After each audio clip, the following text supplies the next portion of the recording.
Ten kanisa mar Anglican bade mambere kotenle kod jadolo Moses Masabo koni jopuonj manie ng'anyo mondo nyosre kendo chiw thuolo mar twako duol mar TAC. Gimero ni ng'anyo medo mana hinyo chenro mag somo pacho ka kendo rowere masandore ka giloso gachoke sub county mambere otielo ni TAC owinjore owuogo oko mar chiwo ler ewi gik ma jopuonj dwaro manyalore to kod ma ok nyalre.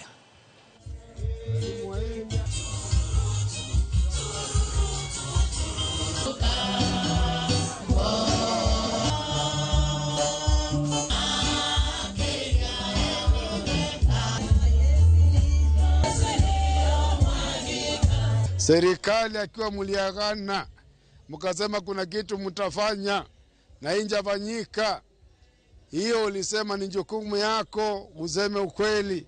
Nini iko changamoto? Kulifanyika nini?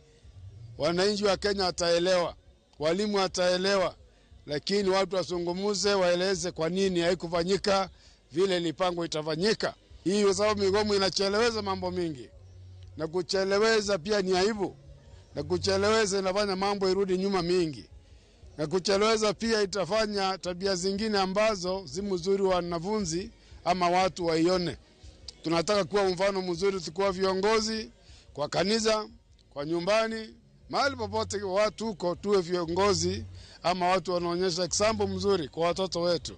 Kesho tuko, leo tuko na kesho ndio hao sasa watakuwa. Na wakitufuata vile tunakaa sio msimu mzuri.